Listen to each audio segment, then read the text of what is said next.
got a jam-packed show tonight. I just want to thank everybody. First of all, I want everybody to give a round of applause so they know we do actually have an audience tonight. There are a ton of people in this room. Yeah. Hi, everyone. Yes. Now, we're here with a special edition of the T Podcast.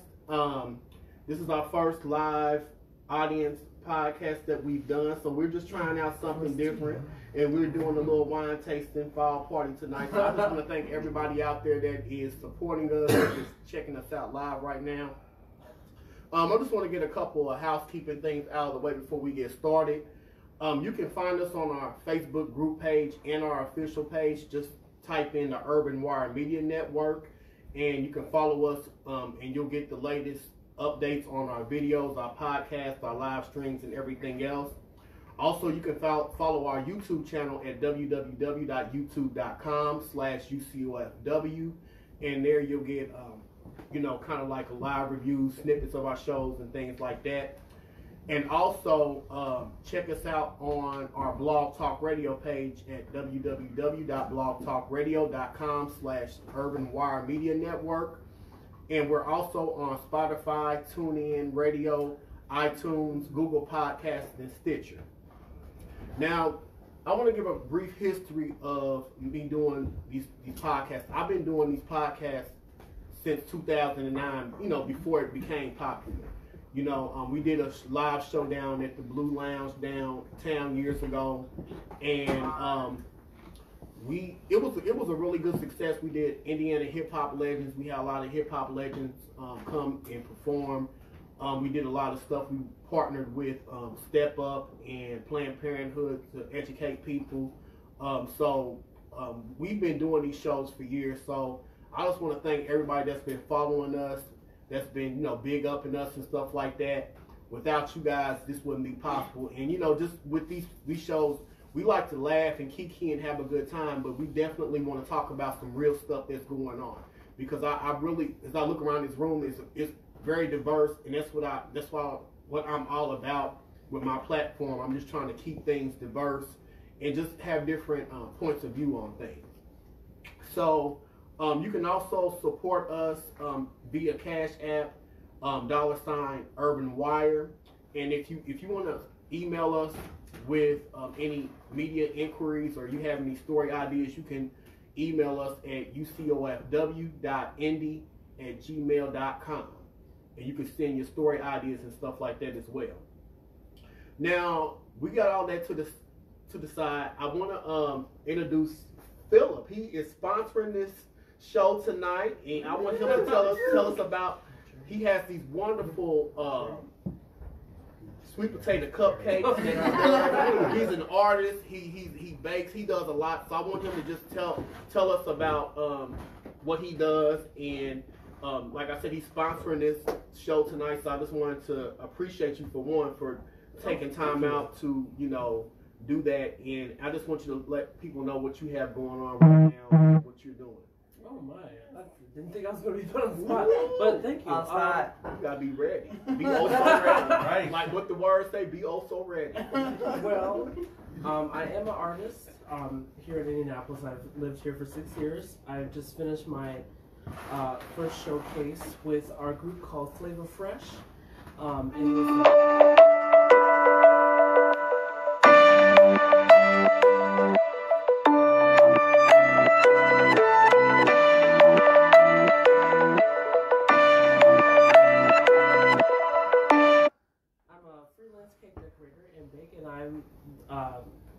Provided some wonderful, delicious sweet potato cupcakes. Not pumpkin, but sweet potato. Not pumpkin. We're not doing pumpkin. No. We're judging pumpkin today.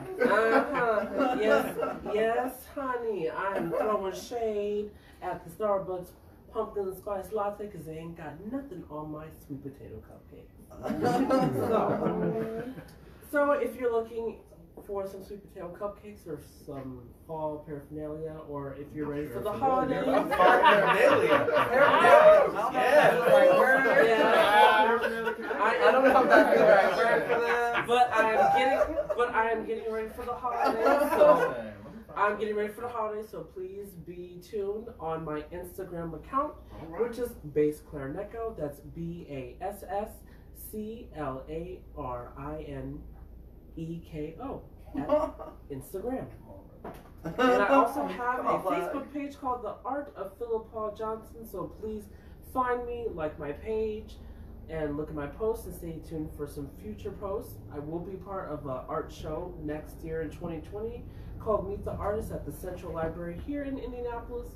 So please come and sponsor not only me, but other artists of color and part of the LGBTQ community. We always are looking for support from everyone here in the city, as well as people who aren't from here. So please do support your local artists.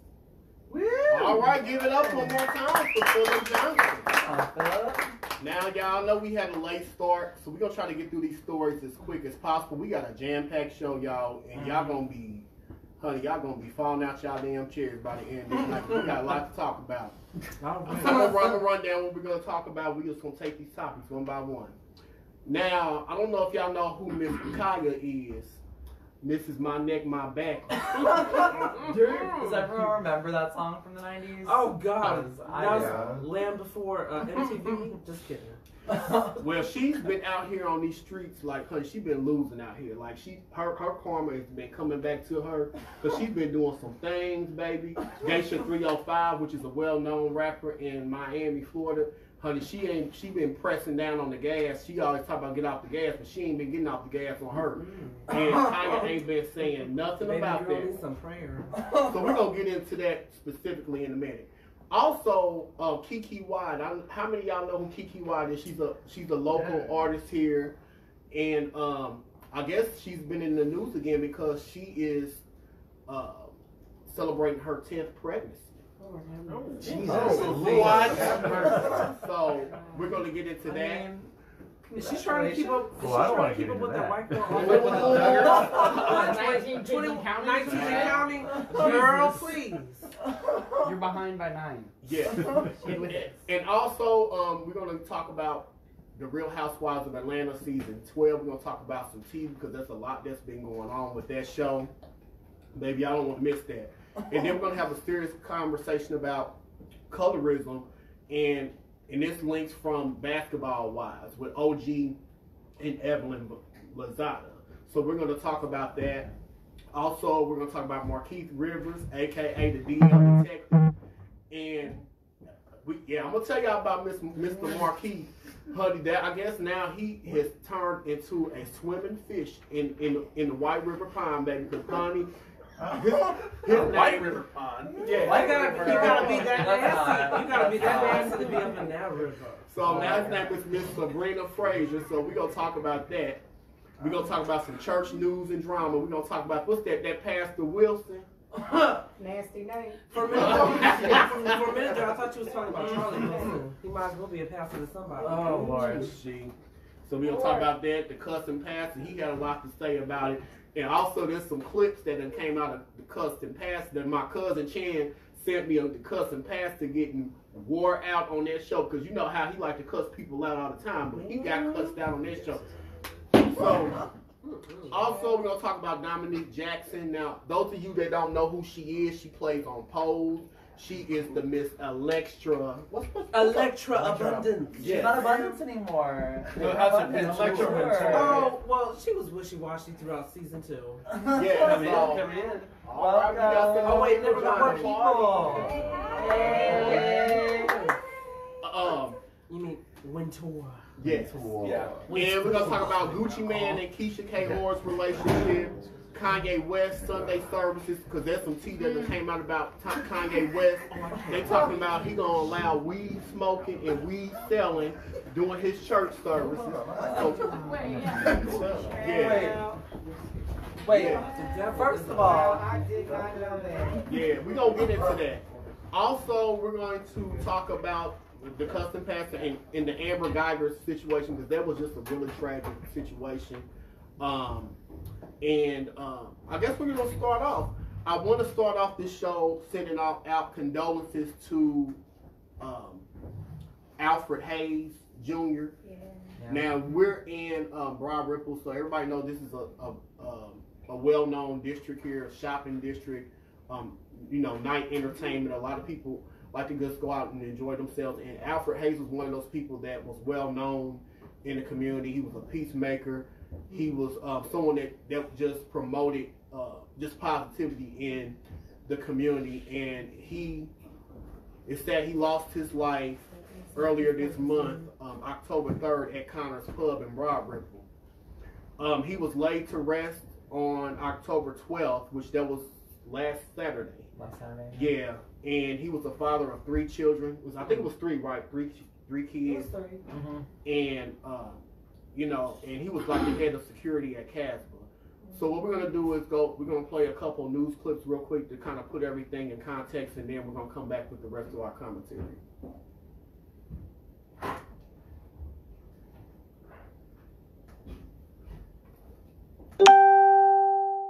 Know the name of the man shot and killed in Broadripple.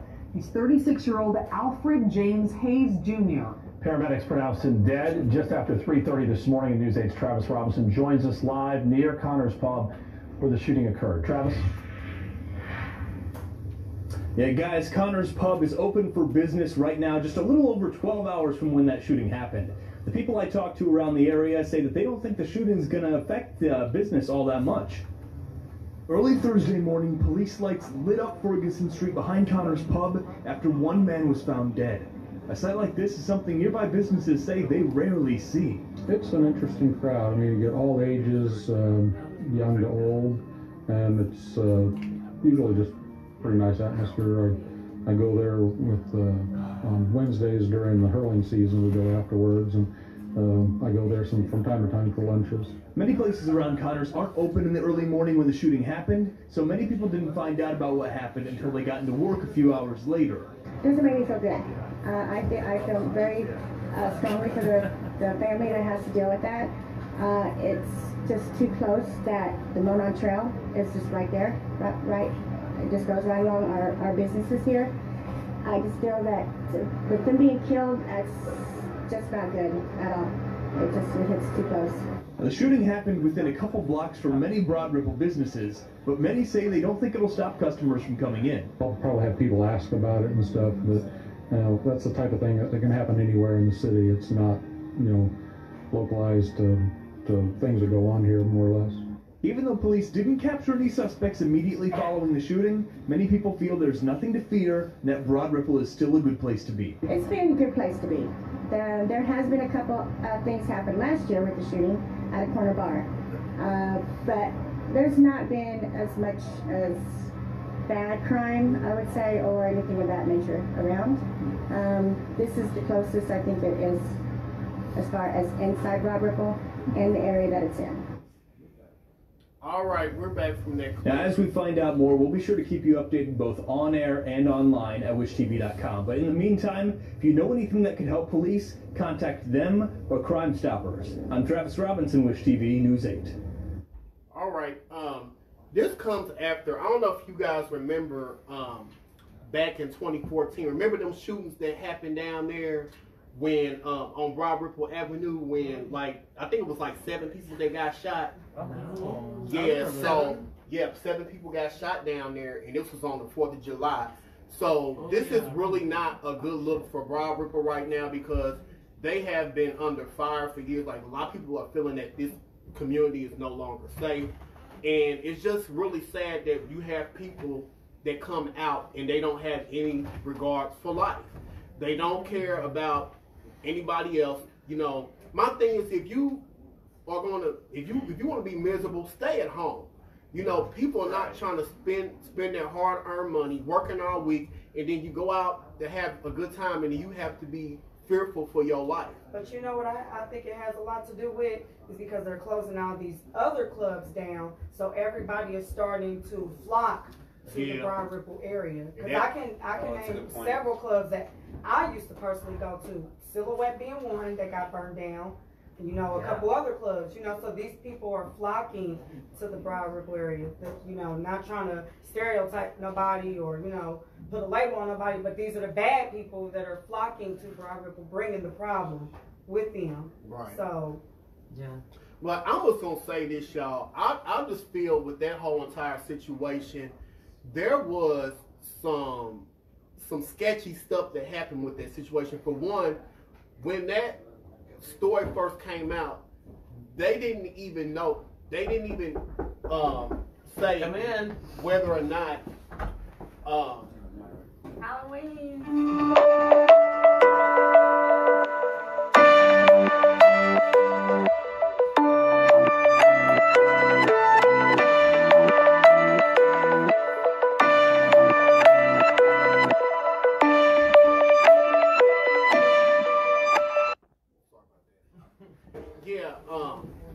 So it was a lot of sketchy stuff, and then the thing is, like, Connors never really came out and made a public statement about this. Yeah. So it was some things. I'm thinking there's probably some legal stuff that's going on, but I will say this, and I don't care who's listening. Anybody that knows Connors is not about the right. Have a good night. They sit up here, like the police sit up here and allow any and everything to go on outside that club when the bar's closed. And it's like as long as they get them out that bar, they don't care what goes on outside their bar. And I think it was one of those things to where, you know, have a good night. Good night, guys. Good night. Good night. Bye. Yeah, so I just kind of think it's one of those things where, you know, it's some stuff that's been swept under the rug. That's I think what was surprising to me. I'm like, all those officers that line up in the middle of that street, and this man just lost his life. Some senseless bullshit, pretty much. You know what I mean? I'm just like, how all these officers is out there is just, I don't know. That's what's mind-boggling to me. I don't understand it. And all the reports are saying that it was like he was trying to break. But yeah, I just kind of feel that it's just a lot of stuff, shady and underhanded stuff that's going on in Broadripple, and it's just I don't think that the police are really helping, because I see all the stuff that goes on down there, even though it's not as many people that are coming out to Broadripple anymore, but there's still a lot of stuff that's going on, and the police just stand by. I see them out there laughing. They instigate a lot of the stuff that's going on out there, and I just feel that Connors is like a perfect example of this. And I'm gonna tell you this, like, since that has happened, I've kind of driven around that bar like after 3 to see what's been going on out there. Honey, it's been quiet as a church mouse out there. You don't see no rats running around in that damn alley. You don't see nothing. You don't see a gnat, a fly, or nothing. It is quiet out there. So I kind of feel that now they're under fire because that community, like the Broadripple community, they're not going to have that going on out there, especially when they're trying to build up Broadripple. They're building up condos and stuff like that. You know, they're starting to push back. And I hate to say this, if Congress doesn't get it together in bars like that, they're going to find themselves pushed out of that community because people are getting tired of that, you know. Yeah. So didn't they have a person of interest? Yes, they had a person of interest. Yeah. Did you guys see that? No, I hadn't seen the person of interest. Yeah. It was a lady. Yeah, they said that she wasn't the one that pulled the trigger, but she was with the guys that did it. And how did they even get away with all those officers? Right. I don't know. Well, I'm gonna give you some inside tea. It's not like this is like some kind of like out of the way like place. This is downtown Broadripple. This is like right in the middle of downtown Broadripple. They should have swarmed that suspect in like 2.5. It just, and I mean 3 o'clock. It don't make no damn sense to me. It just, and 3 o'clock in the morning is like, I mean, it's late, but it's not that late. There's no way he should have got away. Period. Well, I think it has a lot to do more with the ineffectiveness of the IMPD than it does about Broadripple. Right. Because I'm on Nextdoor. That's what I'm saying. If anyone hasn't used the Nextdoor app, okay, so for all the people that live in a certain neighborhood that uses Nextdoor, especially in Butler Tarkington, there's been so many complaints about robberies and questionable people. And multiple people have even went to the IMPD, especially when we had a community night 2 months ago where the IMPD was present. So I feel like it's not just in Broadripple, it's everywhere in Indianapolis. Now, maybe the IMPD is having issues of their own. I get that. But still, people want to be able to be safe going to the bars or anywhere else at night. Never mind. I just feel like, what's the excuse though? Like, there is just no excuse. IMP was out there, the end. It should have been nothing else after that. There's no way it should be no person of interest. Y'all should have caught his ass right then and there. Right. Period. He shouldn't have never even got, that person should have never got away. I don't know if y'all been in Broadripple, but they're in the middle of the street. They're in the middle of the street. They're walking up and down the sidewalks. I just don't see how this person got away. I'm at a loss for words behind that one. Yeah. Now, personally, I don't know how everyone else feels about the level of safety or the level of crime in Indianapolis, but I lived in Memphis, Tennessee for 2 years. And Beale Street, which is an iconic place, you know, there's a lot of things that happen on Beale Street, including the crime. Now, maybe we all have to be aware of the fact that we can't always rely on the police for everything, and you know, we should. But at the same time, wherever you're going, whether it's Broadripple or downtown Indianapolis, you just have to be vigilant and be aware of your surroundings. But yes, crime does happen no matter where you go, and it should have never happened to this guy who tried to break up the fight. But don't rely on the police to help you. Right. I feel like at this point of our lives, we all have to come in agreement, whether you're on next door or whether you are with friends. But whatever you do at night, make sure you're with people. You know, there's power in numbers. Protect yourself. Yeah. And if you're on next door, you know, if you say something, see something. Right. Other way around. I'm sorry. Other way around. Come on, See something, say something. Other way around. Yeah, you know what I mean. Well, let me say this, y'all. I feel that so many times we wait on the police to police our communities. It takes all of us to come together. Like you said, if you see something, say something. It's not our job. It's not their job to solely police our community. We have to take responsibility, you know. And I think so many times, like, you know, we sit around waiting on somebody to save us. No, we have the tools, you know, in our back pocket that we can use to, you know, make our communities better. And I kind of feel like we live in a culture too that, you know, everybody's afraid to be a snitch. You know what I'm saying? But when it happens to somebody that you love and somebody that you care about, then Say something. right. So it's, you know, I just want to send out condolences to the family. That's just my thing. I just feel like, you know, this culture in Broadripple is getting out of control. You know, it's not even about it's not even about going out anymore. Like, the whole drug culture is taking over. And I ain't knocking nobody. You do what you do, but I think that these drugs have infiltrated these clubs, and these people are not thinking rationally. They're just doing any and everything, and I just think that it's, you know, it's time to get just to reclaim these streets. You know what I'm saying? So moving out ain't gonna do shit. Yeah. So if you love the neighborhood enough, you gotta fight for it. Right. Your first go-to. Right.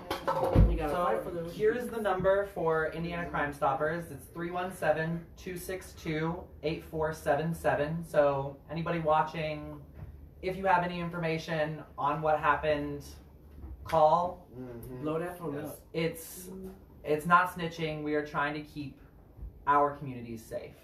And it's ridiculous that you can't, that we have to be so vigilant. It's ridiculous that we can't just go out and have a fun night out, and we have to be so afraid and have to be so, like, vigilant about our safety and the safety of the people around us. But I mean, it's the reality of the thing, and we have to do what we can to make our communities safe and make the places that we frequent safe places. Right. Sounds good. All right, that's a good place to move on to our next topic.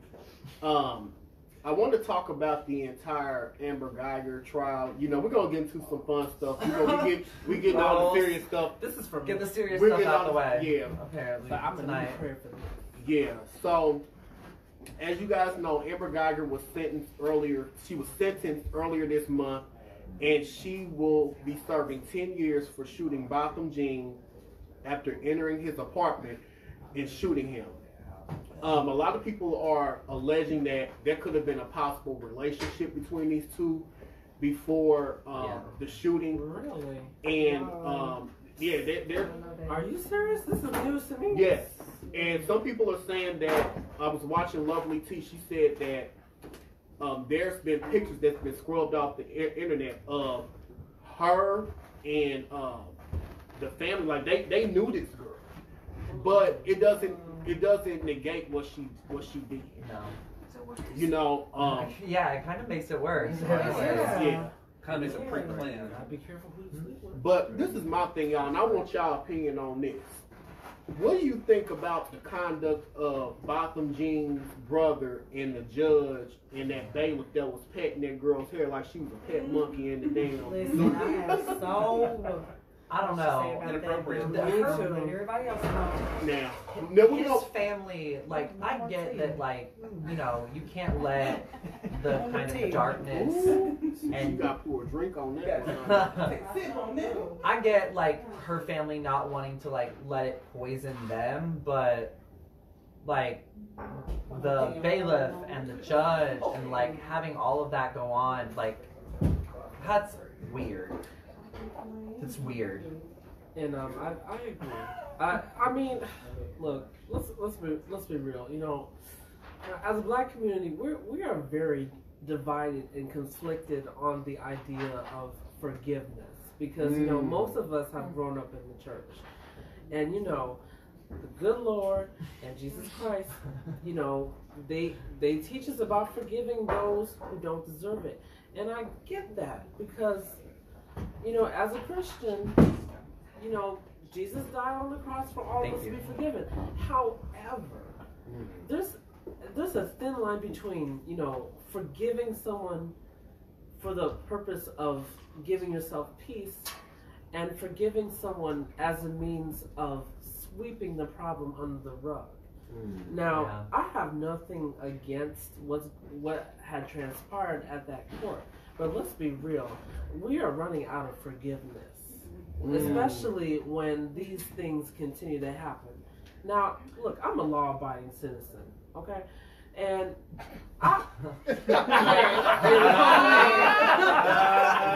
people snorting on the background over here, peanut gallery. Okay. But seriously, no, seriously, I want to have a reason to respect law enforcement, but this is really trying my patience. I mean, this person was shot in their apartment by this lady, and I don't feel like she had any remorse at all. And if anything, she tried to cover it up. Why should I forgive you if you don't even say you're sorry? Now, I know that the young man, I applaud him for doing that, and the family too. But that was their decision. That doesn't mean the majority of us, as a consensus, have to acknowledge that. Because if we were all in that courtroom, we would have just said, no, fuck this girl. Because you took away someone from me. Why should I forgive you? The day that I will forgive you is the day that you are bestowed the same amount of pain and suffering that was bestowed upon the family. Now, I'm not saying that they should be, you know, tortured to death. No, I'm just saying if Miss Guyger was really sorry for what she did, like if she was honestly sorry for what she did, then yes, I would forgive her. But she has to realize you took a person's life for no reason at all, and you expect forgiveness. Now that little display between the judge and her was weird. That's why I draw the line. That's the thing. That's why weird. we're all wondering, was forgiveness really worth it? Because she didn't need to do all that extra shit. We're giving her a Bible and hugging her and shit. Yeah. Really? Would you forgive R. Kelly for what he did? Well, let me say this, y'all. Let me say this. I don't think that forgiveness equals absolution of guilt. No. I feel that what they were talking about, like this, she should walk free or whatever. He doesn't even want her to spend time. People have to realize there's consequences for anything that you do in life. And my thing is, okay, if the family wants to do that, that's fine. Like But I just feel it's That's a time. their prerogative as the family. I think there's a time and place for everything, and because I think so many times we're openly forgiving these people and it's giving these people the green light, especially here in the African American community, for some of these white supremacists to wage warfare on us, because they think all we're gonna do is pray and sing kumbaya and forgive. And I just feel like there's a time and place for that stuff. If you want to forgive, that's good.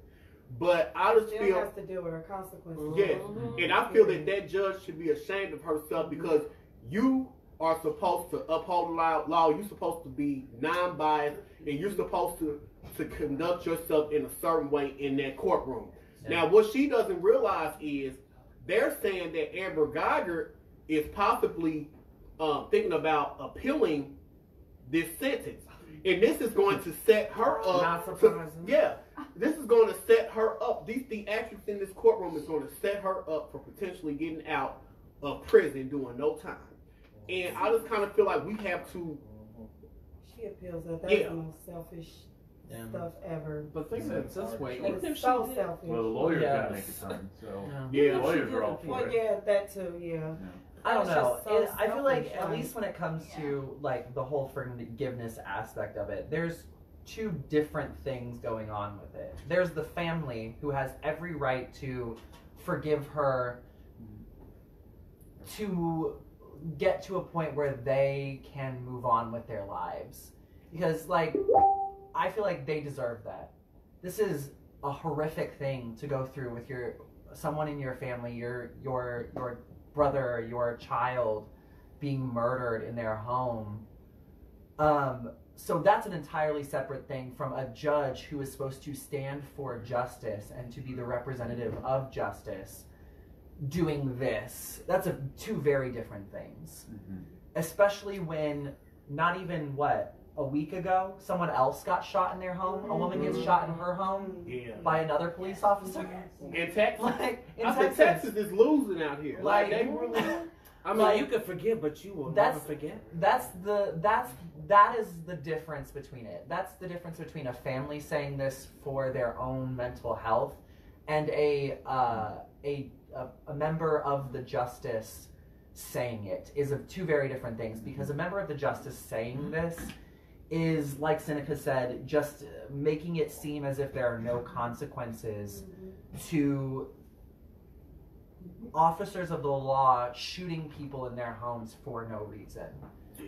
And that's a ridiculous thing. I just feel like if she appeals it, to me, she was never sorry to begin with. I feel like if you're truly sorry, you're gonna sit down and do your time. That's a good. That's right. But that's fine. I mean, even if she doesn't serve, you still have to live with the fact that people are not going to forget what you did. And you know, so you're gonna deal with it either way. Whether you're in jail or when you want to regardless of what happened in Ferguson or what happened with Trayvon, the person who did the act still has to live with the fact that you did it. And unfortunately, I don't think that's necessarily a deterrent. That's the sad fact. It still happens, yes. That there is no guilt. And that's honestly the thing that makes me the most sad about these cases of people being shot in their homes and these racist attacks. Like, there's no guilt. You can look at these people and see the lack of guilt. Come in. Didn't he just make like a book or something? Yeah, he's been promoting it. Yeah, he's been like touring around promoting the book. And see, that's my biggest fear with Amber Guyger, however you say her name. I feel like they're gonna try to create a story. She's gonna get paid for what she already has a story. And I just think it's so messed up to get paid behind something that happened so tragic, where you're not even looking at the family side of it, you know what I mean? They're gonna have to deal with this for the rest of their life, and she's gonna profit off of it. And that's my biggest fear. You know what I mean? Like, it's just gonna give people an outlet to, say, not I trying can do that. Exactly. And make it continue to be a thing, because if she can get away with it, if she's got like a book deal or a movie deal or whatever out of it, that's fine. But somebody about to go the counterpart to Chris Stoner ass. I mean, we can forgive you all you want. I can forgive you and still take your ass to court. Ooh, And that's very true. I think that's valid that you can forgive because ultimately it's not for the other person, it's for yourself. Exactly. You know what I mean? Because if you hold on to that bitterness at the end of the day, you're doing damage to yourself. So that's definitely a thing that, you know, because regardless, we don't know her mindset, we don't know the family's mindset, but at the end of the day, we know that forgiveness ultimately is for themselves so they can move on with some type of closure that regardless whether she never says sorry and is never sorry for it, they forgave her and she has to live with that. Right. So ultimately she's never going to live with peace about it because she knows what she did. She knows where her heart was with it. So she knows her actions and she thought about that. That was premeditated. So it wasn't anything that was like, oh, my bad, and then I'm sorry because, oh my gosh, I really thought this was something that's going on. So it's just ultimately that, you know, forgiveness is for yourself. It's not for the other person. So even if she don't have remorse, she's gonna live with it, subconscious anyway. You know what I mean? That she did it. So how do you feel about her if she possibly appeals it though? What does that say? Like, what is your? Should I be real? But how do you feel about that at that point if she appeals it? So to be real, I just feel like we're in a justice system that was never meant to protect and serve us. Okay. That's deep. That's deep. So at the end of the day, it doesn't surprise me if that's the case. You know what I mean? Every once in a while, they'll be like, let's make an example just so we can keep some tension down. You know what I mean? So it's going to deter that. But at the end of the day, you always have to have an open eye, an open ear. You know what I mean? You have to be cautious of everything. I just think of it as that Edgar Allan Poe short story, The Telltale Heart. Yeah. Whatever she got hidden underneath the floorboards is going to come up and bite her. So it's, as long as she's still living, it's never too late to say you're sorry. I don't know. I'm honestly afraid that, because I'm honestly afraid because to have things like that, to feel remorse, to kind of have that guilt, you have to care. And I'm afraid that in this case, in a number of cases that we've seen recently, they just don't care. And that's what honestly scares the hell out of me, is that these people don't care. They won't feel guilt. It won't eat at them. And that's honestly the scariest and saddest part of it is scary, but it's a reality for most of us. You're right. Exactly. Well, guys, I want to go to, because a lot of this stuff that you're saying, I don't know if you guys know who Judge Lynn Tylor is, but she was recently on Ricky Smiley's show. You know, Ricky Smiley's show. I like this interview because I wish Ricky Smiley would have just shut up and let her talk more. But she made some good points, and I just want to play this real quick. And also, before we move on, because we got a lot to talk about, y'all, I want to talk about the whole Joshua Brown aspect of it, because he was the witness that got killed. Oh, I'm going to go to these clips real quick, and then we're going to come back. I'm just going to play a few minutes of each. But this kind of like goes into what we've been talking about, because this is coming from a judge. Like, she's going to give it to you from a non-biased point of view, like from the court of law point of view. So I'm going to go to this real quick, and I'm going to come back with the rest of my commentary.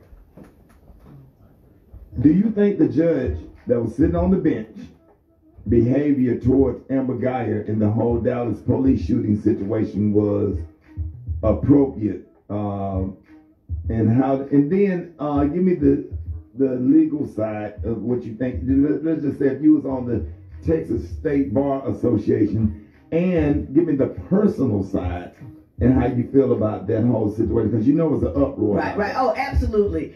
I think what she did was grossly inappropriate. Oh my God! Wait a minute. Okay, see, I'm not crazy.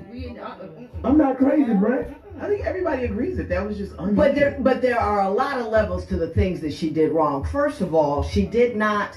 Although I did not see the entire sentencing, you need to focus on why she's going to jail. She made a lot of mistakes. She was, the decision to fire was made recklessly. She didn't look around in her surroundings. She didn't pay attention. She already had some kind of racial animus. So she had all these things that she did wrong. That's what you focus on. You go into prison for this, not, I'm so sorry you made a mistake. That's number one. Number two, you can't, not only are judges not allowed to do improper things, you have to avoid the appearance of impropriety. Amen. Yes. And if she's not in the habit of hugging murderers, then she shouldn't have hugged this one. Because the only reason she hugged her, because she was a police officer. That's number two. And that's what people come away with. And then what you do when you do that is you get divisive in the community because you upset people. You have to know how things, the optics look. Third problem that she had is she shouldn't have given her a Bible. What are you going to do with the atheist killers? You know what I mean? You can't proselytize from the bench. You just can't do it. You know, your beliefs are your beliefs. Right. But the separation of church and state is a very serious thing. And you can't just, I'm going to forgive you, God's going to forgive you, I'm going to give you a Bible. Because my thing is, Judge Tylor, and I support, and I be out here trying to help people, get elect people that look like us get seated to the bench, and then you see something like that, it's just absolutely heartbreaking. And then there was this judge that turned around and gave somebody 10 days in jail for falling asleep on jury duty. Absolutely crazy. Absolutely crazy. And I think that, different states and different jurisdictions have different ways of doing business. But I think what we forget about judges is that we're human. And I don't think we get trained appropriately to separate ourselves from how we feel and what we do. They just give you that robe and tell you the rules, and they don't give you any kind of emotional training. Right. And I think that they should. That judge gave him 10 days because he was irritated. His docket got set back 45 minutes. That's why that cat got 10 days. He was irritated. But you've got to learn the difference between being irritated and being disrespected. Right. Through the dedicated work of my detectives, we have identified 3 suspects in the Joshua Brown murder. Jacarius Mitchell, black male, 20 years of age. Michael Mitchell, black male, 32 years of age. Thaddeus Green, black male, 22 years of age. According to suspect Jacarius Mitchell, all 3 suspects came from Alexandria, Louisiana, to purchase drugs from Joshua Brown. Thaddeus Green was the facilitator. He's the one that contacted Joshua Brown. As they drove to the offense location, Thaddeus Green gets out of the vehicle, has a conversation with Joshua Brown, which escalates into physical altercations. At which time, Jacarius Mitchell gets out of the vehicle and he states that Joshua Brown orders him back into the vehicle and shoots him in the chest. As he's laying in the vehicle, he hears 2 more gunshots. He says that Thaddeus Green shot Joshua Brown 2 times. According to the autopsy report, Joshua Brown was shot 2 times in his lower body. One was a through and through, and the other entered his body just below the spine, traveled upward, damaging vital organs. That's what it was. Thaddeus Green also took the backpack that Joshua Brown had, as well as the gun that Joshua Brown had. Michael Mitchell was the driver. He dropped Thaddeus Green off at an unknown location, and he took Jacarius Mitchell to Promise Hospital to receive treatment. He was later transported to Parkland Hospital, where he is currently in police custody. We will execute a warrant for capital murder on him today. We also received numerous tips as it related to the killing of Mr. Brown, and in that we executed a search warrant at Mr. Brown's apartment, where we confiscated 12 pounds of marijuana, 143 grams of THC cartridges, and $4,000 in cash. We have also issued capital murder warrants for the other 2 suspects, Michael Mitchell and Thaddeus Green. I want to assure the citizens of Dallas that we will continue to be transparent and we will provide updates as they materialize concerning this case. Okay, I thought this was because I think people have been alleging that they are behind the Dallas Police Department is trying to cover stuff up. And I thought that there was a clip out here that said that we're going to be transparent and, you know, because I guess a lot of people have been kind of giving them the side eye because a lot of this stuff is not adding up. But Nika just made some good points. Yeah, I want you to say it now that the clip's over. So this kid, okay, it was just funny that they found out all of this stuff after the fact. He had $4,000. I forgot how many pounds of marijuana, all those THC cartridges. He had all this stuff in his apartment. Allegedly. But this comes out after the fact. So you mean to tell me that a man that is getting ready to testify against Dallas PD, he's got all this stuff in his apartment, and y'all don't say, you mean to tell me they ain't dug through this man's background, they ain't scrubbed his background clean, they ain't tried to find every little nook and cranny of this man's background, and then after the fact, this is what pops up in his apartment? You made another valid point about the gated. Oh, it's a gated community. So I was in Dallas about a couple of months ago, and we went to this live music set. And so my friend was like, hey, you want to see where the apartment complex is? Because it wasn't far. And it's a gated community. And the only people that have these codes are like, you know, of course, residents, but also emergency personnel.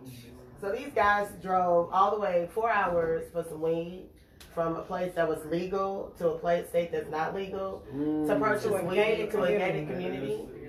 Yeah. I mean, it just sounds fishy. Very, very fishy. That is the most fishy part, though. That's what I'm saying. They drove from Louisiana, a state where weed is legal, right, to Texas. That's like 3 hours. To purchase weed? 3 hours. It's actually a 4 hour drive. Yeah, it's 3+ hours. So my thing is like everything, and you know, the other young lady, the one that a lot of people aren't mentioning, but she needs protection. Bunny, the one that did the video. So when it first happened, and Guyger came out and she was pacing and on the phone, not with 911. She was on the phone with her partner, who was also her lover, that she was having an affair with. And the one that said on and testified and lied on the stand. Nobody is saying anything about this. This police officer that lied on the stand, admitted to destroying evidence, admitted to concocting a lie, and he's back on the streets. Wow. Nobody's mentioning that, and I think sometimes we, as a community, get kind of deferred. I feel like we're focusing on the wrong things. A lot of stuff that's out here that's going on, we're not focusing on. This man is still a cop. He's still on the street. He admittedly lied, and then the FOP. That's a whole. The fraternal order police, the people that like, good old boys. Yeah, that's a whole different story. They try to concoct a story on tape.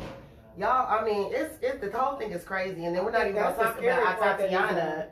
Tatiana Jefferson. I sat there and watched that whole town hall meeting, and it was crazy. And the whole time, the mayor, they sit up there and they were on their cell phones. Ooh. They wasn't paying attention, and they had all these people. If you could find that there was different clips, but there was a woman. I mean, it was people from all walks of life. They're talking about how they don't feel, how they're covering up. Now they're trying to spin it and say, oh, well, they didn't know he was going to a welfare check. Now he was going to a burglary check. That's why he acted the way he did. Wow. And this white woman that stood up there, who was a defense attorney, she just made a very valid point, because she said 6 years ago she had the same thing happen to her, and the only thing that went to her mind was if they were going to shoot my dog. Yeah, I got that. Yes. I shared that on my wall. Yeah, she said, but if I was Tatiana Jefferson, I would have to worry about if they were going to shoot me, because they did the same thing to her. They came through her backyard, and somebody called the police about a barking dog. And they came through her backyard with the flashlights. And her doors were wide open. And her doors were wide open. And my thing is, this young lady was in there. This man, people are trying to, again, we focus on the wrong thing. They're trying to blame the neighbor. This is a 60-plus-year-old man. 2 o'clock in the morning. I would have did the same thing. If somebody saw the door open. A door is ajar. Like, you know, you don't know what's going on. He's worried. of course he's gonna call, but he called a non-emergency line. So it's just like, my thing is, a guy made a valid statement, you know, when it comes to police officers, and every police officer is not bad. Right. But when it comes to, we don't have the complexion for the Y'all protection. just ain't looking too good right now. But Rachel made a good point. You know, people pay attention to what they want to pay attention to. Instead of paying attention to the right things and what we need to focus on. Those are the type of things that we need to be focused on that didn't make the media. Yeah.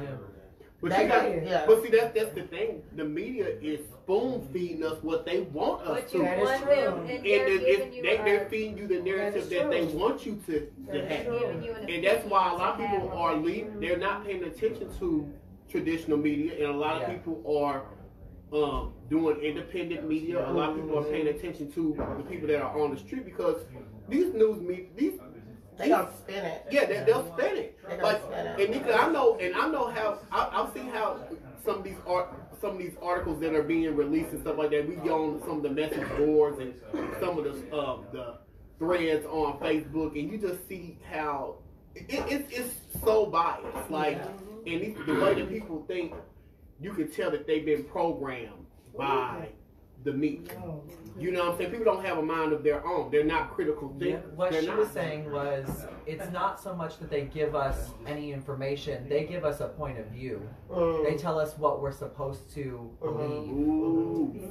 That's true. You're right about that. Yeah, they give you the opinion you're supposed to have. Like that kid in that school who got punched by the officer. But when they came out and broadcasted, they said he did a defense attack, an open hand. You clearly. But wait a minute, hold up. We ain't even gonna get on that, because I'm not even gonna throw you off on topic. They had that video from 2 different angles. There's no way for that officer to even try to freaking spin that, because first of all, you didn't even read that little boy his Miranda rights to mama nobody. That's where you really messed up.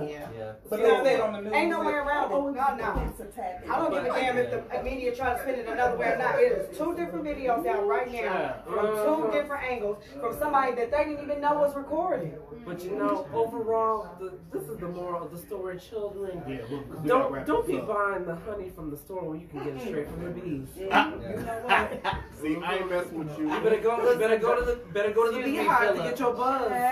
Phillip. So you trying to get us derailed right now. No, I'm not. No, I'm not. Not the beehive money. You need that beehive will sting your ass. Especially if Beyonce beehive will sting your ass. You need the truth, but you need the truth raw and unfiltered. Okay? Because, like he said, everything is on independent media now. So you're gonna have to hear it from the horse's mouth. Or do your own investigation. Yeah. That's what we're seeing is, the problem is, what we're seeing is, it doesn't matter. It doesn't matter. You like you said, we had 2 videos, 2 different perspectives. There was a video of this woman, Miss Officer Guyger, whatever her first name is, pacing back and forth, freaking out after she killed this man. We have the video. The technology has come so far that we are the media. We can do it. And you know, the problem is no one cares. Nope. The young lady that did that video, she did an interview, and she said that she lost her job behind that video. She worked in the pharmaceutical business. All of her credentials were blackballed. The people that gave her, she can't get another job. Exactly. She said that she's had death threats. But what does that have to do with her job? Check this out though.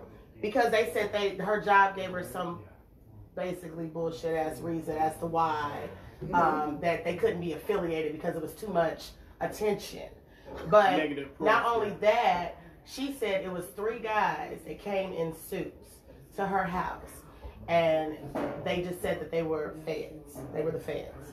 They never gave what branch they were from. Never said they were Homeland Security. Never said they were FBI. They just said they were the feds. They didn't offer up a card, anything. She said one guy gave his first name, and she kept asking, "Who are you guys with? Who are you guys with?" They wanted information. They wanted the video. They wanted all this stuff. And so she was like scared for her life. She didn't give them any information. But that's the type of stuff that she has to deal with, you know. So you don't know who these people are and what kind of lengths that they will go to protect and keep, of course, protect and sweep all this shit up under the rug so that they can come out looking good, knowing that they dirty, knowing that they did. You know, it's sad. And I was worried when Joshua Brown got killed. I automatically thought of her. I was worried. I'm like, they don't have already. Yeah, I'm still worried for her because he would have been one of the #1 witnesses for the appeal case.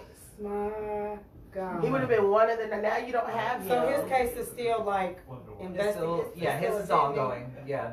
It's ongoing. His is ongoing. So it's gonna be ongoing, all right. It ain't gonna never get solved. They only have, for his case, they don't have any like evidence on him. Right. Like they've claimed that these 3 guys have come from Alexandria, Louisiana, and they were the ones who killed him, but they haven't made any arrests yet. They haven't even made any. Like they haven't detained anyone. Exactly. Point taken. All right. Yeah. The rabbit hole goes so deep in this. To be continued. To be continued. Now, how many of y'all ready to talk about some lighter stuff? Cause I need something lighter. Yeah. That's a gopher hole, baby. That ain't no rabbit hole. That's a gopher hole. God damn it. Never is. Now let's get to. We're gonna go to the entertainment segment of our show, y'all. Let's do anything. We're gonna talk about. We're gonna get there. Let's do the housewives. We're gonna get there, but I'm gonna talk about Khia first. Oh. This my neck, my back, my titties in my back. Are we gonna play her songs? I'm not about to get flagged on my show, y'all. I'm not about to get flagged on my show. I'm like, my neck, my back, my back. Let me tell y'all. Okay, let's not get ourselves messed up for. I'm gonna sit out for this one. We gonna be busting on her. We can't. Yeah, we got to rotate. Okay. Now, for the past couple of months, Khia has been losing out here in these streets. Now, I want to know, is it karma or is it coincidence? For one, recently on her, her titties popped out of her shirt. She had this long shirt. Ooh, did you see her? She had a wardrobe malfunction? Yeah. She had, wait, like, where? She was on YouTube Live and her titties popped out from under her shirt. Get out of here. Them damn, like Gangsta 305 said, them titties was hanging like slaves. And them things. How you doing? Did you see on her own Facebook Live? I did. On her own Facebook Live? Yes. Them was some struggle titties. Them was some struggle titties. They were. You're the one who started this live video. You know you're gonna be recorded, and you don't think, hey, maybe I should change my shirt. She ain't had no bra on. Oh my God. Maybe I should. But she on that show roasting and gagging every damn time. Now, not only that following week or 2 weeks after that, her phone line got disconnected on the show while she was live. Yep. And then she tried to play her phone got cut off? Yes. She said, my phone got disconnected. My phone got disconnected. I thought it was due on the 20th. She admitted it? Yeah, she is struggling. That goes to show you when she did T.S. Madison the way she did, now she's struggling in these streets. They was getting coins, they was getting bags, and now she can't even keep her damn phone line But it's on. just like you said, T.S. Madison brought it on himself too. Because you knew that girl was messy long before you brought her on to that show. Yep. I don't know if you were trying to bring her on for ratings. And a lot of people you knew were she telling was her. going to be the alleged person to, throw everything out there, but you brought it on yourself too. So She else has that little sign, allegedly. yeah, allegedly. They said that. And don't get me wrong, I love me some T.S. Madison, but you was wrong, sis. Because people was telling you, like, when Khia came on there, this girl's been problematic for the community. Like, she said some homophobic stuff, and she still says it, but she always uses us just like so many people use the gay community. Y'all use them for clicks and views and to get a bag, but then y'all want to just throw them under the bus. So which way is it going to be? Like, are you going to be against them or are you going to be for them? That's the same way in the church. They use the gays, they use them to bring people to their ministries, to get their choirs together, but then you want to talk shit about them. So I need to know which side of the fence you on. So not only did her phone get disconnected, but word on the street is that promo van that she been driving. Now we don't know if it got towed or repossessed. But I'm thinking it probably got towed. Yeah, because I'm thinking. Yeah, there's a picture of it on the like a flatbed truck. Like not even like a tow truck. Like this was like a flatbed truck. That damn ice cream damn truck. What? That's a damn shame. Like that got repossessed. That was not towed. That's a repossession. That was a repossession. But let me tell y'all something. That's a woman on YouTube called Geisha 305. And Geisha 305 is from Miami, Florida. Now y'all know that Khia claims that she's from Tampa. But Geisha put her on blast and said, girl, you around here claiming that you from Tampa and you from Miami, but you from Philadelphia. And she put out 2 diss tracks on her back in 2017, and Khia ain't said one peep. Now that's why I say Khia picks and choose who she wants to go after. She want to go battle with. Now I want to play these 2 clips of Geisha 305 roasting her. And y'all y'all about to fall on this floor because Geisha was just spitting them true facts. So I'm gonna go to these clips and I'm gonna come back to the rest of my commentary. Y'all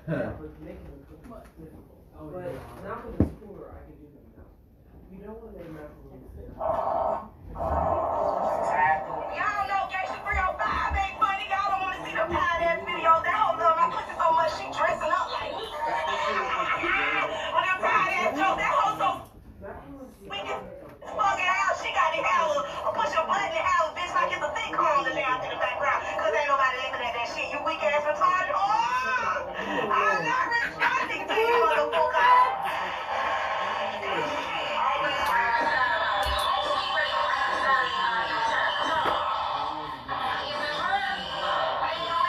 Y'all know how Khia always walking inside of her mouth. That's some drug shit.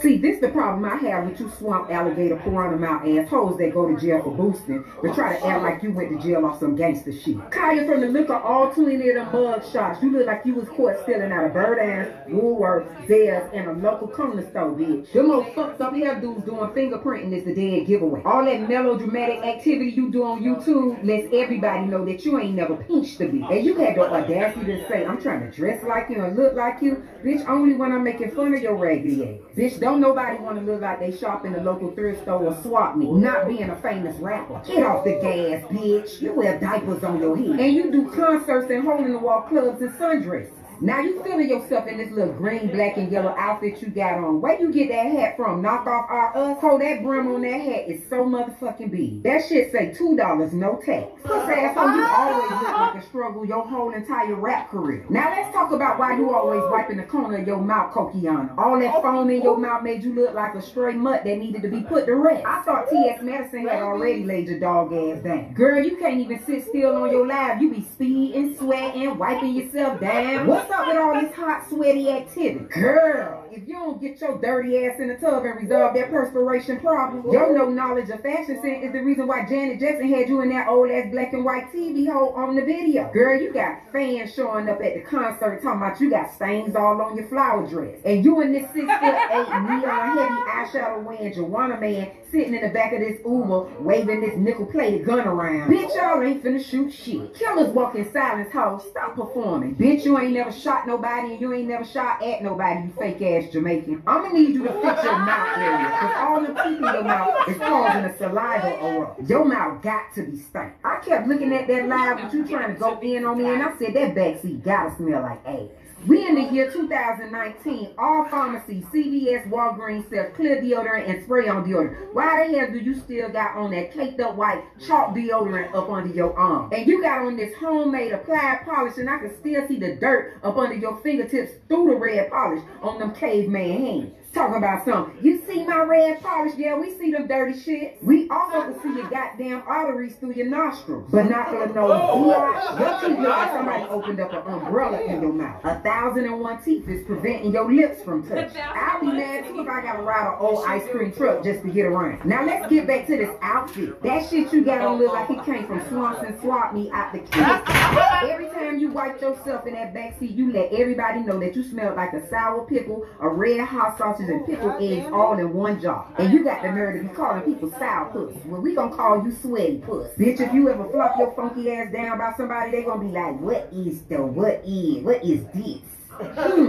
Get the fuck out of here. Talking about a bitch swinging on your pussy lips. You can tell you been binging on Geisha #1 fan YouTube channel. You trying to be a little geisha out here. So if I'm swinging on your pussy lips, bitch, you are Tarzan on my pubic hair. Tell everybody the real reason you become a truth. Because you was a fan of Geisha this summer. You want to be a little geisha. Bitch, you been imitating me since MySpace days.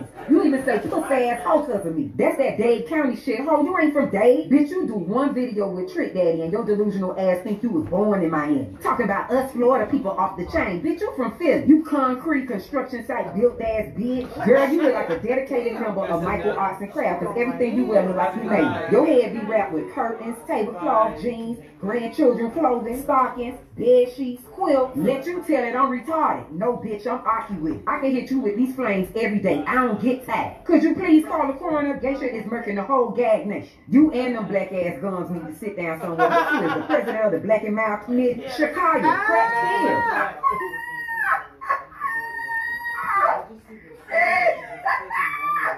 Girl, I'm thinking of New Jack City right now, Pookie. Shakaya, a.k.a. Pookie. Why she call her the president of the Black Male Community? Lord, listen. Community. You ain't no true black and mouse. But honey, with all seriousness, Kia's been linked up with this guy by the name of Jason Roger Pope. And Jason Roger Pope is a promoter out of South Carolina. He's a white promoter. And remember you sent me no pictures on Facebook of that profile? Now the rabbit hole runs deep in that because they said that people are kind of linking her to this guy, and because he's been alleged to sleep with over 600 black women and infected them with HIV. Oh my. So currently he was arrested at the end of September, but it's just like something that's unrelated. They're saying that he is involved in sex trafficking. Wow. Now I can believe it. Now Khia gets on her videos, she roasts, she gags, she talks about everybody, but you are in cahoots with somebody like this. You see what I'm saying? And my thing is like, girl, you like I wish y'all could have seen them pictures. If I could show y'all these pictures. I'm about to show them. Yeah. We'll post them. We'll link that shit. Yeah, so they said he did not disclose his status, and like a lot of these girls are underage that he infected. Wow. So it's crazy. And the thing about it is, a lot of people are saying that. Oh God. Oh my God. Oh, that's them with Kanye. Oh my God. Here, just scroll up here, Rachel. Yeah. Rachel's giving you. Just scroll up a little bit. Now, in all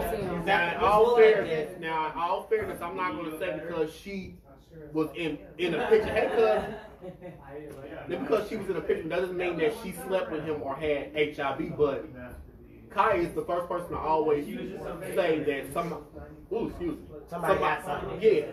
So to me now, karma's coming back on you, and a lot of people are dragging her. Like, how could you even be affiliated with that? And they said, like, by the looks of a lot of these women, like this guy was sleeping with, they could tell that these women were kind of struck. They were struggling.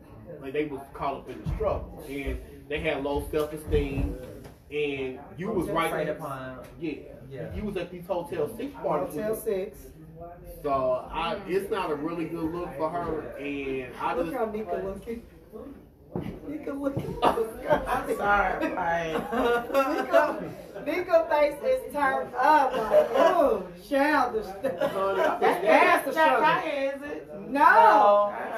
It's It's just a dirty bumpkin, Can son. you imagine what that hotel room smelled like? Listen, I thought about it, and I'm like, listen, I don't even Why would want you? to Oh.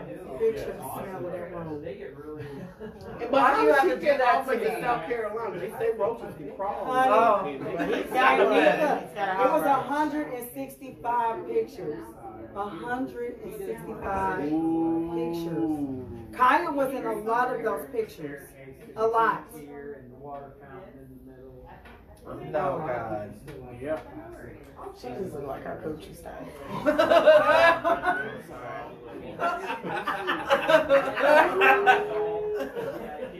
I'm interested to see what happens with that. She just look like she stinks. She do. But I said she got the most to say about it. Everybody. That's why I had to block her show.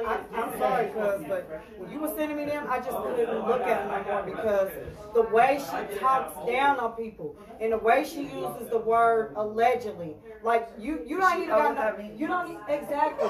You don't need. It's just a way for her to bypass her own lies. You know what I mean? Right. Her trying to believe her own truth. So she don't and the get way called she out talks for it. about people is just disgusting. And then, yeah, here you are in these pictures, 165. Yeah. With this dirty ass dude, with these dirty ass people. Right. That's been infected black women.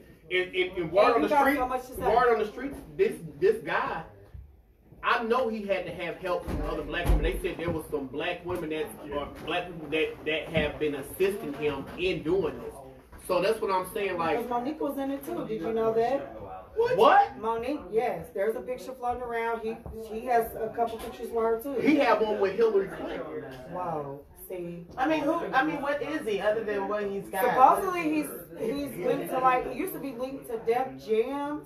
He's like a He's a promoter. Yeah. Like a music promoter. So I don't know if Kanye Baker trying to be in pictures with him to push her music, like her musical acts dirty at music, different like clubs and events. Like he would link them up and do that kind of stuff.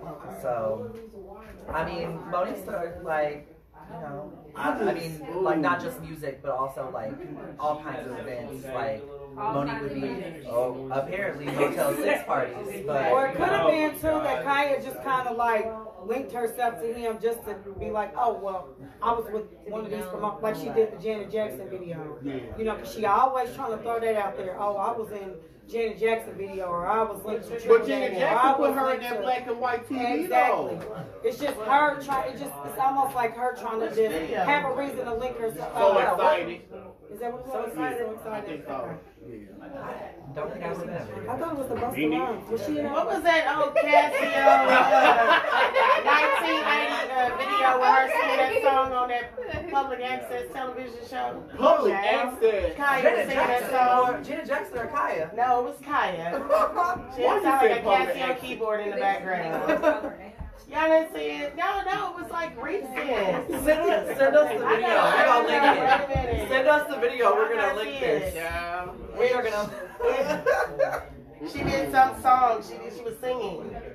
Like singing. She was singing. It was a public access television show, but the beat was so 80s. It was so.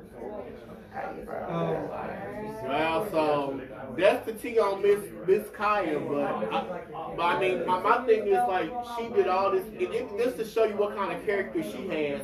Like she was sitting up here talking about Trina's mama. Like you still going in on Trina's mother? She just died, right? And you still going in on her. So I guess Bobby Light, her cousin, that's on Love and Hip Hop Miami, went in on her. And as always, she's trying to play like she's a storyteller or somebody's damn pussy and they asshole and they dick. So she tried to say that Trina and Bobby like have AIDS and this, that, and the other, but yet you linked up with this man that's passing out AIDS to the black community. So my thing is like I can't take her serious. Like she's really been out here looking crazy. Chan, did you see that video of Khia when they caught her at that damn supermarket? Oh, with that food stamp card? Child, she used that food stamp card and she did not want to come out that store. Child, and he was talking about her Ford truck too, wasn't he? Yeah. She was driving an old Ford truck, honey. Oh, you see how fast she was pushing them groceries to that car too, honey? They said that car declined, allegedly. That food stamp card declined, allegedly. Okay. So anyway, I don't know how anyone could take her seriously from the beginning. I'm sorry. Right. We all know her. What's the one thing we all know about her? My neck. My neck. That's it. That's it. That's her entire claim to fame. But honey, I'm gonna move on from that. Let's go to Miss KeKe Wyatt now.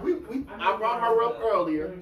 Now I will say this: I love KeKe Wyatt. I love her family. Everybody, like I know her brother lives here in Indianapolis. Kendall Wyatt. He plays for Eastern Star, don't he? Yeah, he does. Their whole family awesome is talented. Yeah, awesome people, just awesome people.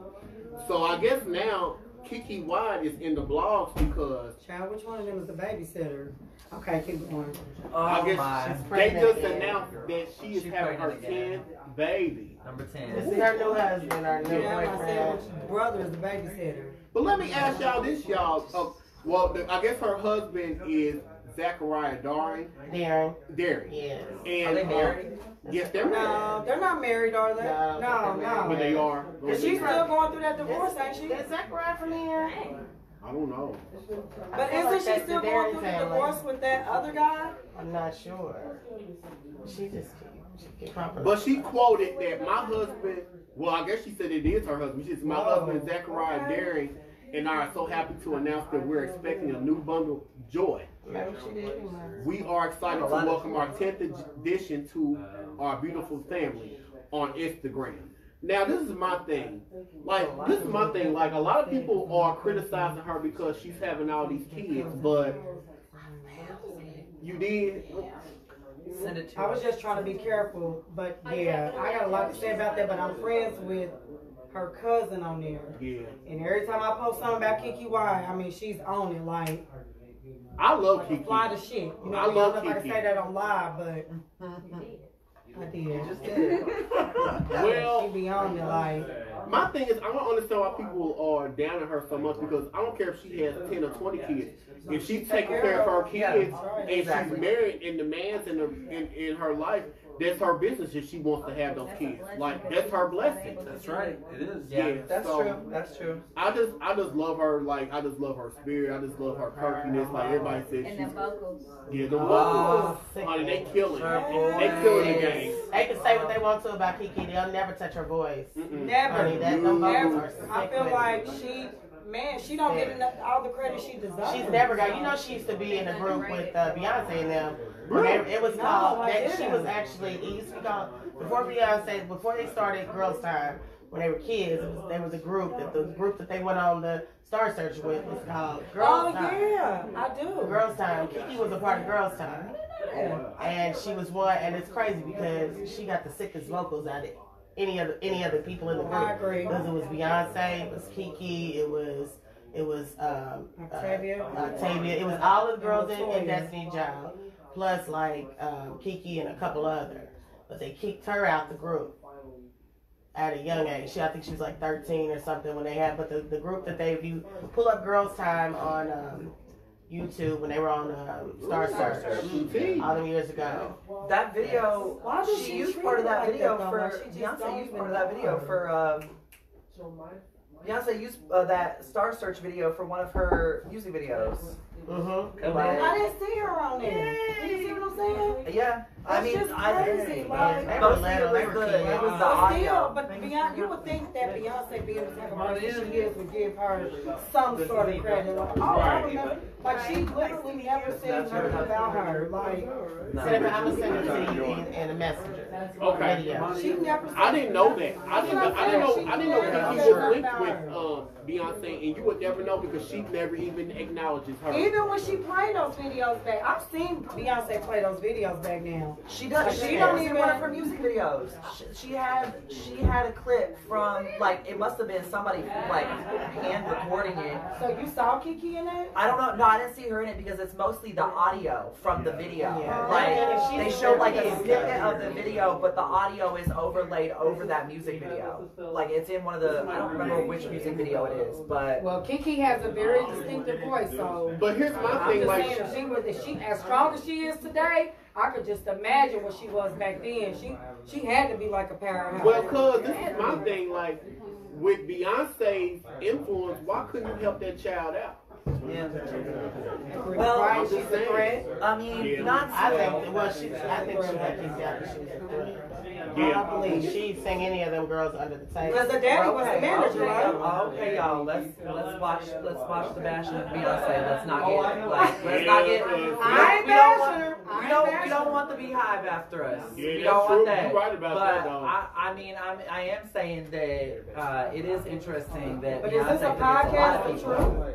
Is this not a podcast? The tea is true. I ain't bashing her because I She's Beyonce is a powerhouse herself. Yeah. Beyonce has stated that too, though, that she knows she's acknowledged she's not, the best vocalist as far as, even when she was with Destiny's Child and stuff. So She has a she's beautiful acknowledged voice. that stuff. But she's still, there's no, she's very successful with what she does. Right. To be able to just not tell nobody and not promote an album 30 and put minutes it out. later, now you Here's my thing. She has a bad habit of not helping and promoting the people around her. I agree. And it's not just the talk about like Kelly and Michelle even. But just like those two sisters that did her stuff on YouTube a lot, she took them under their wing, but they still ain't really doing nothing. Yeah. Oh, I love them, Haley and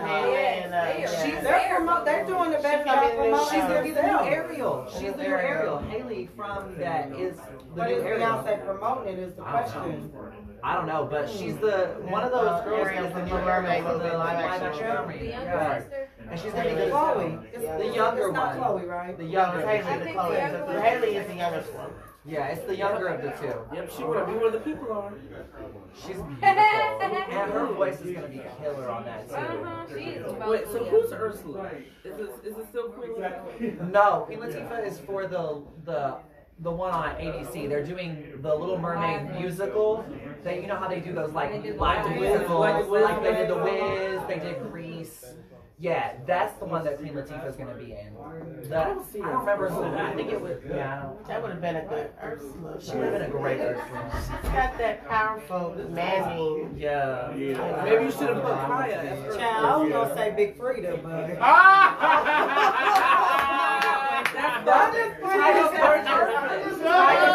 Titus Burgess. Yeah. You talking about Big Frida now? Come on, big I'm saying Titus Burgess from Kimmy Schmidt. Yeah, because he's somebody.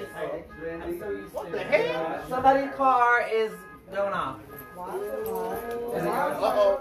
It's right out front. I got a cheap car. You got it? Oh, he said on his keys. It's a G. It's a G. I'm sorry. Okay. You know, a little excitement. Right, A little excitement in the studio. that did just kind of like go off. But yeah. Where was we at? Our Ursula? We had a little excitement in the We're talking about studio. Ursula, but I'm not sure who Well, I guess the new topic is going to be Real Housewives of Atlanta season 12. I don't know if my cousin took it out. No, I'm just checking my truck. Just repeat what they just said. So we'll get to that in a minute. We'll come back to that. The next thing I want to talk about is I know we're all we know about Miss Dominque Jackson. Yes, So we'll just jump to that. The Gospel According to Electra.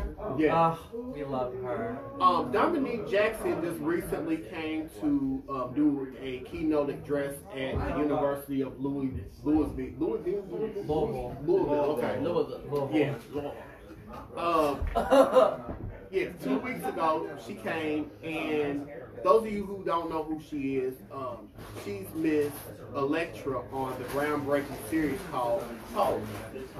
And she recently came to the University of Louisville to give an address about diversity, inclusion, and respecting each other as human beings. And I'm going to go play a clip of her really quick because I think she made a good point about the issue of particularly like trans women, but like I guess this could apply to people that are gay, like about how dealing with family that doesn't accept it. Hey, how you doing? Good seeing you. I really want to go through this clip really quick of Miss Dominque Jackson from Pose, and we're gonna get back to the Real Housewives of Atlanta. All right, it's lit up in here, y'all tonight. Woo, child, y'all better have y'all face in the place. We on 52nd and Guilford, honey, and we're still taping live. So I'm gonna go to this clip really quick of Miss Dominque Jackson, and I'm gonna come back with the rest of our commentary.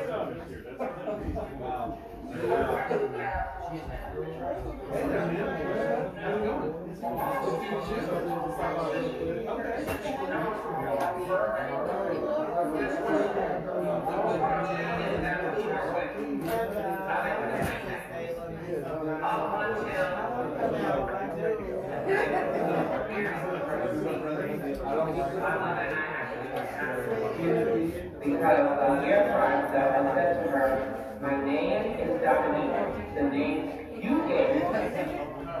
My pronouns are she, her, and her. And she said to me, I tell you who you are. And I said, you know what? I'm going to have to. Oh!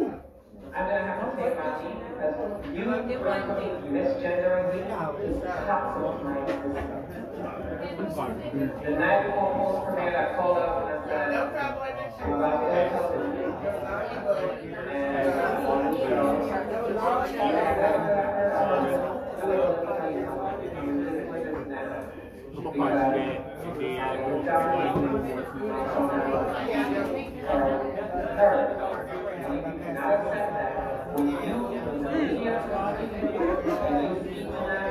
Know that I will be the last. She was like, you see that? I said, look at what you have now.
Listen, we got a lady in our job, I swear to God.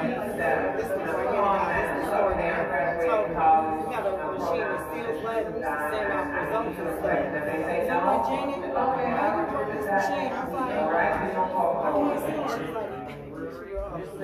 you want to link my letter?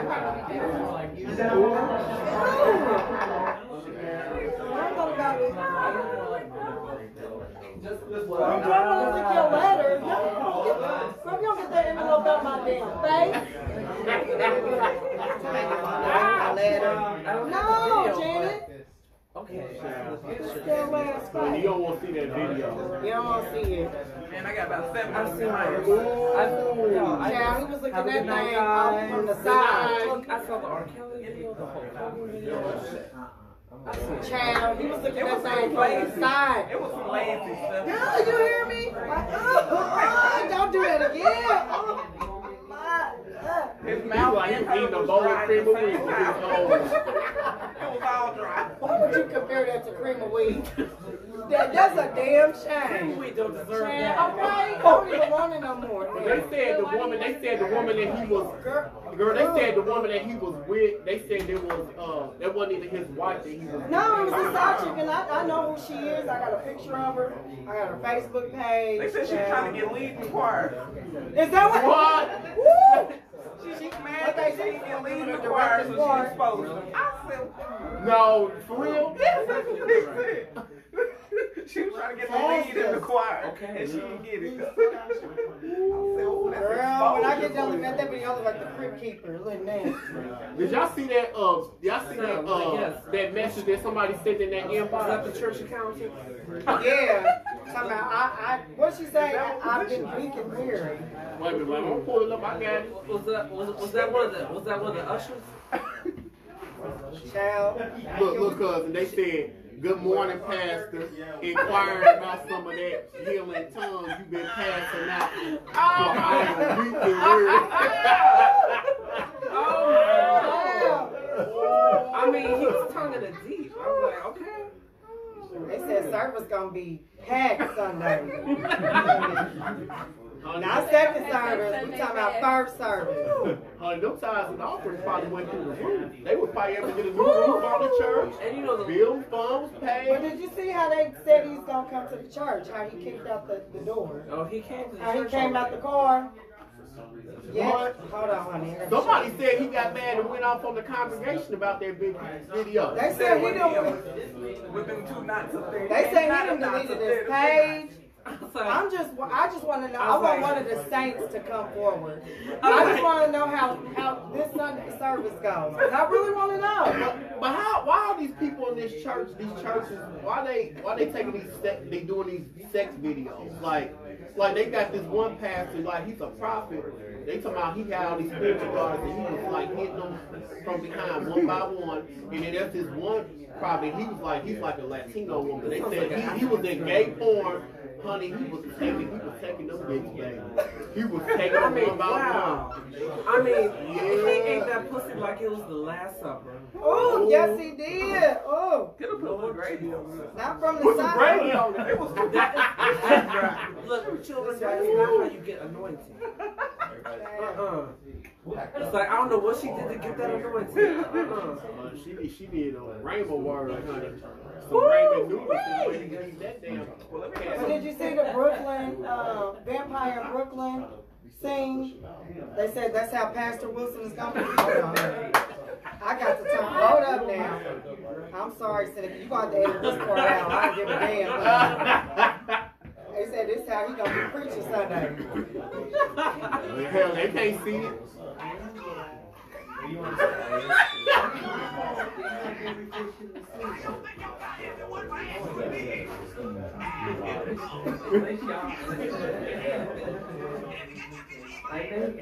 They did not listen to No, they did Vampire in Brooklyn. I mean,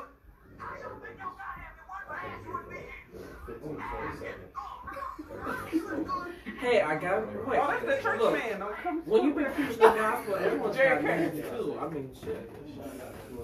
I mean, I understand you got needs, and you know people probably did a good job. But my thing is this: if you're a man of God, you're supposed to be, He knew he was being recorded. promoting monogamous relationship. Why you out here eating pussy on camera? How did you even give her the opportunity to even record you? You see what I'm saying? Like, did you not know that this was gonna come back to bite you? That's what I'm saying. You gotta be smarter. Be smarter than the camera. You know what I mean? Did y'all hear what the Cussing Pastor said about it? Oh Lord. Listen to this, y'all. Oh yeah. Listen. Listen to me. Child, that's all I'm gonna say is listen to me. David E. Wilson, who I guess he got shame and took his Facebook page down. Is it? Because he's a married man and he's a preacher. Now, some of y'all got some husbands and some boyfriends that's eating somebody's coochie cat. Or come on in the house with me tonight. Some of y'all got some men that's eating up somebody's coochie cat beside you. And the majority of the people that have sent this information to me. Why are you as women concerned about some other woman getting her coochie cat ate? The only coochie cat that you ought to be concerned about being eaten is yours. We're worried about somebody eating somebody else's coochie cat. Isn't it every time he's saying that he's a preacher and why don't you you know how society is. You put your pastor, your elder, your apostle, like a pirate. He sound like he jealous. that they don't need to be on. Preachers have needs to.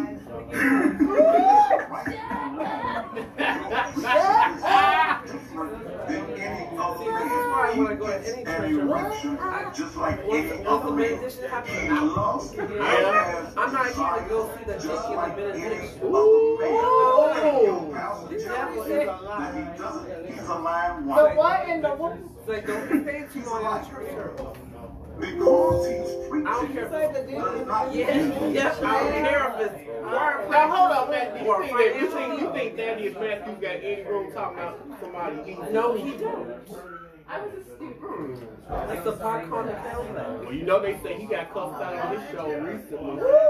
I mean, bad too. Yeah, I ain't gonna play that clip, but that's embarrassing. Child, I say play it. He trying to embarrass everybody else. Let me go ahead and play it then. Okay, that's not good. He needed it. You know what? I always said he was gonna meet this match. He needed this. You can sit your ass down. Oh wait, that's oh god. I remember this.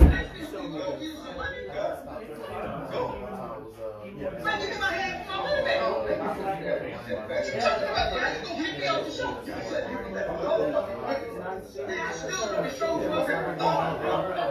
Why somebody in the comments said, I saw this two old niggas arguing, nothing to see here. Yeah, and that is true, because that's exactly how we argue. They be arguing like they in Memphis. Yes, I went to a coaching club in Memphis. Like I stayed after church, and that's the kind of shit that goes on. Wait a minute, did y'all remember? I'm gonna tell you about the Cussing Pastor. You gotta respect him being real and upfront with these people. They said that he had a contest in his church, a twerk called contest. And let me tell you, the women said no. They said that the women were he had competing for a used laptop. I know you like. I'm about to walk up out this bitch. You did not just say a used goddamn laptop from Easy Fun. I know you. I know you ain't just saying a used laptop from Easy Fun. Shell. Yes, they said that they had the women in that church twerking off because, over a used laptop. Yeah, it is. You just have to be careful of that. That was not no crazy. Yeah, you know. Child, I don't take him seriously. No way. Anybody that takes that man seriously, I mean. But the fact that he had followers like that. That's what I'm saying. But you know what? He also has a lot of protesters outside of his church. You gotta keep that in mind too. People don't want him in their community doing that. And you know, that type of church or whatever. It's called, what is this church called? The Naked Truth? Okay, maybe I made them up. No, that's the name. It's called the Naked Truth? Yes. Child, he's thinking otherwise with the Naked Truth. He ain't speaking biblically. We lived in those times right now. False prophet. He's definitely a false prophet. I'm gonna get to this last story because we don't end this show because everybody. Is it okay? Yeah. Did y'all hear about Markeith Rivers, like the DL detective? Honey. He's the one that was exposing the guys that was on the download that's married and all this other stuff. But the only way you could view his videos is through his YouTube. Yeah, Like you it's gotta like pay you have to membership. subscribe. You have to pay like a membership. He was exposing. I think he got on the. He became big on social media when he exposed the pastor. He pretty much blackmailed this pastor. The pastor was giving him money. That's what you didn't know. He was giving him money, giving him money until basically this man couldn't give him no more, and then he finally exposed him. So. Yeah. Well, you know now they said that. Cause I wonder what happened. Cause I ain't heard from him. They said now he done transitioned, and they said he was using that money from them memberships to get his sex change. He sure did. Oh. He got them teeth fixed. He don't look nothing like he used to. He got them teeth lifted up. So with him going off the radar and coming back, you would never even know it was him. He looks so different. You know what I mean? Who got the sex change to the teeth? Or the preacher who blackmailed? Not the preacher. The one that was exposing. Well, probably because he got shot 6 times and almost died. Yeah, they said that guy. Yeah, they said one of the guys. Yeah. Was he in a coma or something like that? He was in a coma. He was in a coma for a long time, and that's when we didn't see him no more. He exposed this. He was trying to expose this guy. He was gonna subscribe him to his channel. I mean, you know, put him on the channel so people could see him. But the guy lured him and set him up, shot him 6 times. So because he didn't want nothing to leak, but it still ended up getting leaked anyway. He still ended up getting caught. You see how the men be begging on there? Yeah, he had a guy on there. He was like, get on your knees and beg for it. Beg for my forgiveness, and I won't expose you. And the guy's on there like in a dirty, muddy puddle of water. YouTube, look it up. He's in a muddy puddle of water like, please, I'm sorry. You know what I mean? Just don't expose me. I have a wife and kids, blah, blah, blah. Dude gets up, and he still exposes them. So let me ask you this, do you appreciate what he's doing as a woman? Like, do you think that that's right what he's doing? Because I know y'all would want to he's going about it the wrong way. Taking it to social media. You're really trying to save these families. I say go to the woman privately. Don't bring it to a media because you're embarrassing her. You know what I mean? If you like. I don't know, remember when I sent you that little link or whatever, he wrote this extremely long post. And he was telling how, you know, the reason why he's doing it and to save these families. And he don't care what you think, blah, blah, blah. And my thing is, okay, right. We understand if you don't care what people think, but do it in private because I understand you're trying to publicly humiliate this man, but you're humiliating the woman too, and the kids. People don't realize too that social media is forever. And these kids are so much more sensitive now, so a lot of bullying is a lot more effective. It's gonna affect I mean, but here's my thing: if you're really trying to help the people out, why are you trying to make it a private membership? Right. I would have been sending a private message type thing. I would have been anonymous. Made a fake profile like people do. You know what I'm saying? Something like that. Oh yeah. I don't know if y'all heard about the guy who's doing the Wendy's. Somebody exposed to me, and I have not seen that man since then. And this is, I don't know what happened to him. This man, I mean, it's so close to home, it's ridiculous. The man worked at Wendy's right there on Meridian Street, right there near, what is that, Fall Creek and Meridian. He worked at that Wendy's. He was so humiliated. Not only did he deactivate his page, but he quit his job and like he's nowhere to go. To this day, nobody knows where he is. I don't know if he's doing what. But this man went by because what had happened was the guy, I guess he borrowed his car or whatever. The guy who borrowed some money from him. So he brought up the messages and he's like, hey, I just want my money back. Bring me my money in my car. And, you know what know what I mean, I leave you alone or whatever. And, you know, the guy didn't bring back, he was like, you know, just gave him like 2 or 3 chances to bring the stuff back and he did it. So he just exposed him to social media. Was that the one that was beating that guy up on that, no, that was a different video. Remember? No, this guy, he was handsome. He was very handsome, light skinned, he had dreads. Wow. I mean, dude got into details. He showed the video. I mean, it was very, it was like a 2-part, very graphic video. He exposed this guy. This happened last year. This happened last year. Yeah, the guy used to work right here off of Meridian at the Wendy's. Have not seen this man to this day. No, you know, it capitalizing on something. Yeah. I mean, I get it. You want to expose somebody, but I mean, I understand the guy was angry, but I just feel like once again, you take it to social media versus the. That's how the messy queens get fucked up, and that's how they link all of us in that shit. Like, you decided to mess around with this guy. You knew this guy wasn't out, he wasn't open. So why did you put yourself in that situation and then you got mad? Right. You really are. Yeah. And it's like I understand that as the LGBTQ community, it's already enough to deal with. You guys are already going through enough as it is. And I feel like some people, you know, kind of, you know, you get the backlash on it and they make it worse. Yeah, it makes it worse and it makes you guys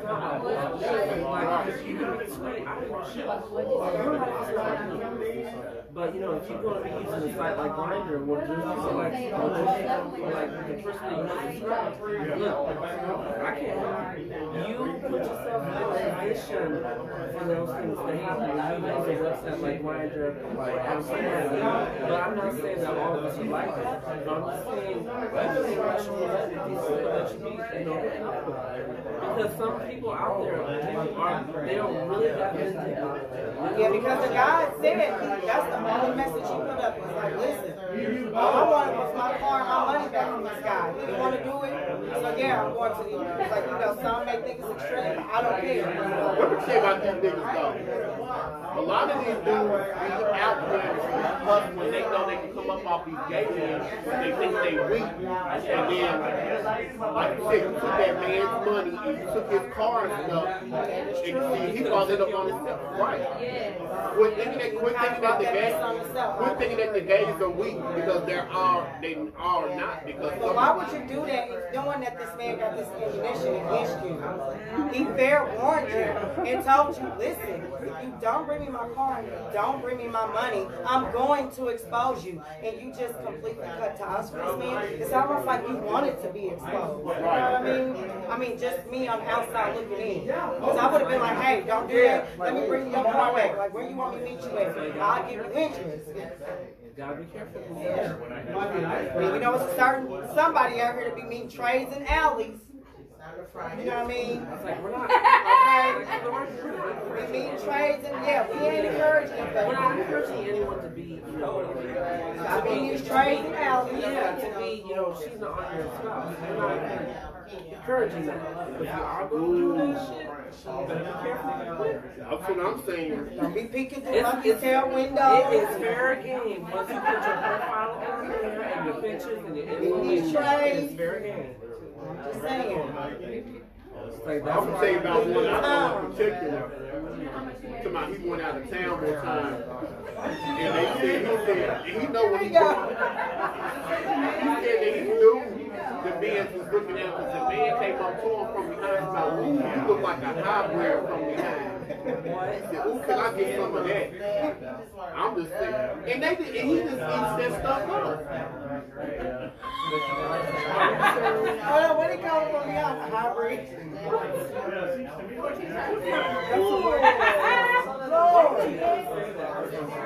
I know he didn't go to that extreme. He called it, or did he call him a Honda?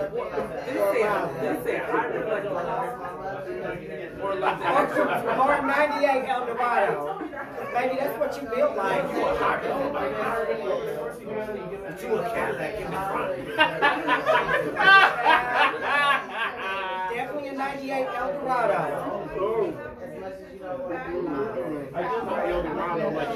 Eldorado, Desperado or Chico Desperado. I don't know which one. So you a bands for the 16. Child to an like an 88 devil. I just don't like how some gay people be putting their stuff out there like that. And then you get mad when people don't treat you. You know what I'm saying? Yeah, for sure. Gotta act like a man. Let me say this on camera. Just because you named Alexis, baby, you can be an Eldorado too. That's a good place to Now, end. don't edit that out either. Honey, I think that's a good place to end. So, I gotta go get me another damn drink. I gotta get one of these damn cupcakes. Once again, y'all, Phillip Johnson made these cupcakes, and these cupcakes will give you life everlasting. I humbly appreciate you guys. All right, anybody got anything else to say before we get off here? Because we about to party, child. I'm about to turn the music on. Shout out to my friend making that Popeye song. Popeye. Yes, baby. She said Popeye's chicken is the best chicken. Popeye. Wait a minute. Oh God. Popeye's chicken is the best chicken.